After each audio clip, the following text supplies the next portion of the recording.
The very first time Griff was on the show, I said she was being described as a phenomenon, the teenage boss who's about to take charge of pop. That was only 6 months ago.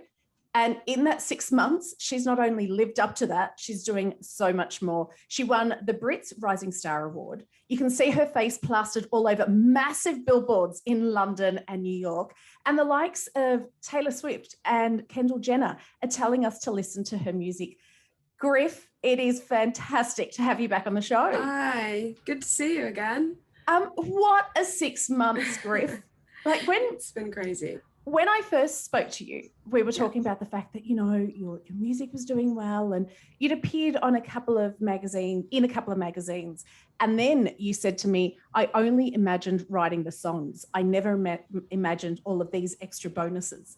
Since then, the bonuses have gotten even bigger. It's been a lot. It's been silly. I know. I can't really process it all. Yeah. How has it been for you? Because I don't know where to start. Will we just start with something called a Brit Award? That was weird. Not weird in the best way. How did that happen? I didn't even realize we were running for it. So when I found out we were nominated, I was like, what? You mean the Brit Award that everyone's won? And then that was enough. I was like, look, Rena or Pastor can have it, it's fine. And then I found out I won and I was like, this is just too much. Now I've got to perform, and it was a lot. It was very overwhelming. I was going to say, because I loved the post you put up on Instagram before you performed. It's like, okay, one more day to go. Pray for me. Literally. Were the nerves that's real? Literally how I felt. I was having nightmares the week before of performing and it all going wrong and me missing my cues and stuff. It was really nerve-wracking, but it was fun. Were you able to enjoy the performance? When you get called out, introduced, and you're about to sing that first note, what is going through your head? Dua Lipa's in the audience. Dua Lipa's 20, not even 20, maybe 10 meters away from me right now and is about to watch me. That was honestly what was going through my head as soon as the lights went down. I was like, shit, better not mess this up. Here we go. What was more nerve-wracking, performing or doing your acceptance speech? Performing, because I think by the time we'd done the acceptance, I wasn't planning to stay on there for long. And I just performed. So I think if I said some gibberish, there was some grace for it, because it was oh, bless her, she's out of breath, So I wasn't really fussed about the speech. It was the performance that was scary, And to add to all of that, Griff, most people go, okay, I'm going to the Brits. I'm going to let designers dress me. You go, no, I'm going to make my own dress, which was phenomenal. But I don't know why you gave yourself that extra pressure. No, I know, but I think it's fun. Even with the red carpet, I was we could do all the big brands, but I wanted to support a younger designer. So I wore this designer called Susan Pang. And then when it came to the performance, I was it's just, I don't know. It feels like it's an extended part of what I do, just making clothes. I just like doing it. So 2 days before, I was literally sitting there in my music room with fabric everywhere, oh my God, this is not staying together. But it was, I don't know, it's just a fun thing to do. See, I blame the likes of you for me not having all the talents, because I feel like you've taken all the talents in the world. I haven't. There's enough for everyone. No, it is great. It's is this what you were always like as a kid? Was creativity a place that you turned to? Yeah, I think so. When I look back at it, I really just loved making things. Even in school, even doing a simple Mother's Day card, I just always have to go above and beyond for no reason. So yeah, and then I've always done music and stuff, and I've always, I don't know, I wonder whether it comes from my mum's side. I think there's something that's quite resourceful in a parent that doesn't have much or much money. You end up being really creative and making all sorts to make things stretch. And so I think seeing that has probably influenced me a lot as well. And it makes it, I think, really special as well when it's something that you've actually worked over, or you get I know I always feel the gifts I like the most aren't the most expensive. It 100%. Is the gift that someone has made.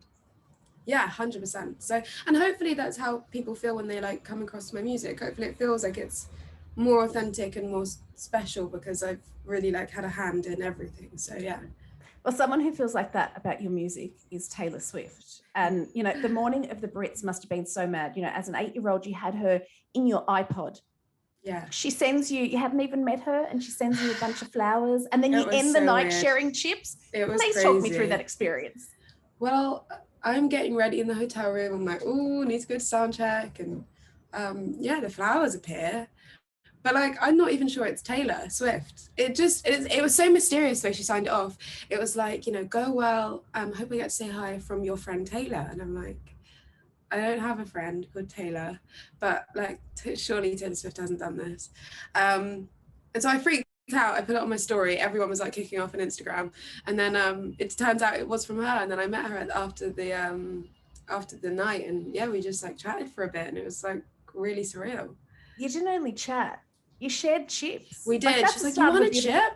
And I was like, yes, I want a chip. This is great. Why does Taylor Swift have boxes and boxes of chips on her rider, by the way? I wasn't really sure why, but I was so here for it. I love her. It makes me feel like she's one of us, because we 100%. don't we all want a good chipper at the end of a night like that? That's exactly what you want. Get a drink. Honestly, I think I was standing there with a beer in my hand. I think it was cropped out behind my big white dress and some chips, thinking this is not glamorous. I'm next to Taylor Swift right now. What I love about Taylor, and this is what I love about you as well, I think the industry, it can be some of the most, like, it is such a competitive industry, but you all have each other's backs. You know, when you have the likes of her, Kendall Jenner, tweeting out your music, that must be a special feeling. Yeah, it's weird. It's like, how is my music reaching these people, you know? But it's like, it's nice. I think it's like a weird thing, like pursuing a career in the public eye. And so it's nice when you feel like there are people that have already gone ahead of you and know what it's like and are supporting it. And also, I think it just calms all those nerves. Like on Friday when I released the mixtape, it was like quite nerve-wracking, to be honest, because it was the first thing I'd released post BRITS, and I think there's like a new expectation and pressure when you've been given Rising Star, you know. So suddenly then I open my phone and then like I see like Taylor's posted it. I'm like, oh, it's okay, like Taylor likes it, so that's all that matters, you know. How do you deal with that pressure now? Because you're right, you know, you don't want it to be a pressure. It's an amazing accolade, and that's how you should take it, but I'm sure it does bring some pressure. It does, definitely. I don't know. You just kind of have to keep going and not think about it. And not think about it too much, because otherwise you will just get too in your head. But yeah, I don't know. Like I said, I try not to think about it. It sometimes gets to you, and then sometimes it like spurs you on. So yeah. Well, I love that, you know, I've spoken to you. This is our third time in 6 months, and I know, I love it. Changed. You are still, I love that you're still so level-headed, and I think that comes down to the fact that I watched the gorgeous YouTube documentary, and I love the relationship you have with your family. But for me, it was also the relationship you have with your best friend. Oh yeah, she's the best. You can't give those things up, can you? Because I think that's when you lose your way. 100%. When you lose your way, don't you? 100%. Yeah, no, she's been like my day one. It's always just been me and her, so she has to go everywhere with me. How is Rose feeling about it all? I don't know. We don't talk about it. You don't talk about it with your best friend. Like when you see your best friend, you talk about like random other stuff. You never like go, how do you feel about my career? You know? So, and I think that's the nice thing about being best friends, because you completely switch off from it and you just ramble about nothing. So but yeah, she's good, I think. But I think the great things about best friends as well is that they tell you the truth. Like if you're if you're going off, they tell you, but then they also support you. So like if they see your billboard in London or in Times Square, 100%. She must be freaking out, but you must be freaking out, Griff. Like the one that you posted in Times Square, that is massive. I know, but honestly, it just doesn't, I try not to think about it because otherwise it's scary. It doesn't feel real, you know? Like I haven't been to Times Square and seen it, so someone's just sent it to me on my phone and I'm like, that feels like it's been photoshopped. Surely it's not actually there, you know? It's wild, but it's really like encouraging as well, actually. I think like that the past year actually was really hard to like keep going and keep putting music out, and at points you didn't know if anyone was listening to it or like cared about it. So it's nice now to see that like all of that year of work is like kind of paying off, so it's great. Is it exciting to know as well that you can now take it on the road? You can actually physically interact with your fans. I know, it's crazy because a lot of people have like come to know my music over lockdown, and most of my songs I haven't brought them into a room with a crowd, so it's exciting. I'm like, I'm ready to like take them out. Yeah. Well, we're ready to have you. You're coming to the Academy. I'm so excited to talk about the 20th of October. You've never played an Irish crowd, have you?